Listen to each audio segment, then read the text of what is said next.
अस्सलामुअलैकुम, कैसे हैं आप सब लोग। आज मैं आपके लिए ईद स्पेशल शीर खुरमे की रेसिपी लेकर आई हूँ जो बहुत ही लजीज, क्रीमी, थिक और ज़बरदस्त किस्म का होता है। और इसको बनाने के बाद और खाने के बाद तो हो जाएगी आपकी वाह वाह, और सब आपको देंगे डबल डबल ईदी। आपके बच्चे, आपके भाई, आपका हस्बैंड, सबको बहुत ही कोई पसंद आ जाएगा।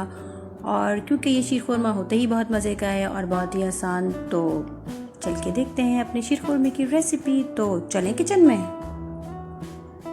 तो मज़ेदार सा शीर खुरमा बनाने के लिए मुझे चाहिए 1 kg मिल्क। आप पाउडर मिल्क भी यूज़ कर सकते हैं। और मैंने लिया है 2 टेबलस्पून घी, और उसमें मैंने डाले खूब सारे काजू और पिस्ताचू, और ये गए बादाम। और इनको मैं 1 से 2 मिनट के लिए फ्राई करूँगी। आप ड्राई फ्रूट्स अपनी मर्ज़ी के हिसाब से ऐड कर सकते हैं जो आपके घर में पसंद किए जाते हैं, खाए जाते हैं। मेरे यहाँ पिस्ताचू, कैश्यू और आलमंड वगैरह पसंद किया जाता है, तो मैंने क्वांटिटी इनकी ज़्यादा यूज़ की है। आप ड्राई फ्रूट अपनी मर्ज़ी के हिसाब से यूज़ कर सकते हैं जितने आपको चाहिए।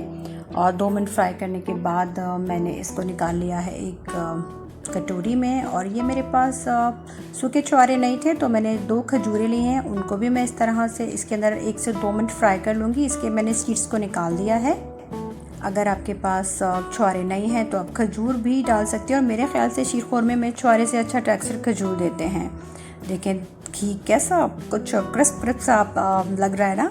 इसको भी मैंने फ्राई कर लिया है इसके अंदर। और अब मैं इसके अंदर डालूँगी 1 कप सेवइयाँ। सेवइयाँ जो हैं वो रोस्टेड नहीं हैं। अब हम बिल्कुल लो फ्लेम पे उसी 2 टेबलस्पून घी में मैंने सब चीज़ें बनाई हैं। ड्राई फ्रूट को रोस्ट किया, उसके बाद मैंने खजूर को रोस्ट किया, और अब हम इसके अंदर अपनी जो सेवइयाँ हैं उसको रोस्ट करेंगे बिल्कुल हल्की आंच पे। आपकी सेवइयाँ जलनी नहीं चाहिए। कंटिन्यूसली आपने इसको स्पैचुला से, चमचे से, जो भी आपके पास जिसमें आप इजी हों और अवेलेबल हो, आप इसको चलाते रहिए। हल्की सी 2 से 3 मिनट, हार्डली 2 से 3 मिनट में ये आपकी सेवइयाँ गोल्डन हो जाएंगी। आपने जलाना नहीं है, आपने सिर्फ इसको लाइट ब्राउन करना है, गोल्डन करना है। आप इंशाल्लाह एक दफ़ा इस रेसिपी से बनाएं तो बस यकीन जानिए बहुत पसंद आएगा। इंशाल्लाह सबको बहुत पसंद आ जाएगा। सेवइयाँ को भी मैंने रोस्ट कर लिया है। और 1 kg मिल्क में मैंने डाल दी थी 2-3 इलायचियाँ और 2 से 3 टेबलस्पून के करीब चीनी। और प्लीज़ इलायचियाँ आप चाहें तो साबुत डाल दें, और चाहें तो एक आध इलायची का मुंह खोल दें, क्योंकि जब इलायची दाने मुंह में आते हैं ना, वो ब्लैक वाले, तो यकीन करें बहुत जहर लग रहे होते हैं वो।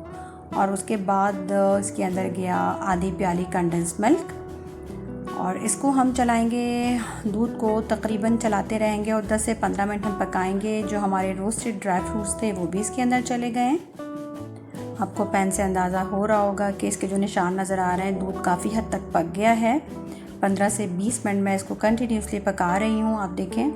और ड्राई फ्रूट भी इसके अंदर ऐड हो गए। थोड़े से मैंने बचा लिए थे वो, ताकि ऊपर से गार्निश के लिए। और ये हमारी जो सेवई हैं वो भी अब हम इसके अंदर ऐड कर देंगे। और उसके बाद हम 10 से 15 मिनट बिल्कुल हल्की आंच पे कंटिन्यूसली पकाएंगे। इसके अंदर चमचा चलाते रहेंगे जितना थिक आपको चाहिए। कुछ लोग शीर खुरमा ठंडा पसंद करते हैं, कुछ लोग गरम पसंद करते हैं। अच्छा, मुझे पर्सनली बिल्कुल गरम पसंद है, बहुत अच्छा लगता है। ये देखें कितना गाढ़ा हो गया है। अच्छा खासा शीर खुरमा जो है ना काफ़ी थिक हो गया है। और ये आपको पैन एक्चुअली नॉन स्टिक है, तो आपको अंदाज़ा नहीं हो रहा, क्योंकि मैं उसे कंटिन्यूसली साफ़ कर रही हूँ। काफ़ी हद तक दूध जो है ना पक गया है और गाढ़ा हो गया है। इसको बिल्कुल हल्की आंच पे हमने इस तरह से पकाना है और चमचा चलाते रहना है। आप चाहें तो चीनी ऐड कर सकते हैं, चाहें तो स्किप कर दें, क्योंकि कंडेंस मिल्क भी मीठा होता है। मैंने 2 से 3 टेबलस्पून डाली है, ज़्यादा नहीं डाली है। और आधी प्याली कंडेंस मिल्क था। आप कंडेंस मिल्क कोई सा भी यूज़ कर सकते हैं जो आपके पास आसानी से अवेलेबल हो। आप देखें माशाल्लाह माशाल्लाह क्या लजीज खुशबुएं सब मेरे किचन में आ रही हैं।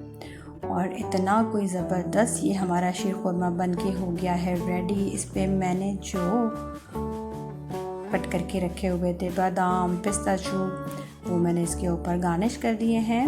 मेरी रेसिपीज़ आपको कैसी लगती हैं, प्लीज़ मेरे चैनल को लाइक करें, सब्सक्राइब करें, शेयर करें। इंशाल्लाह आपको पसंद आ जाएंगी। अपना बहुत सारा ख्याल रखिएगा। फ़ी अमानिल्लाह। अल्लाह हाफ़िज़।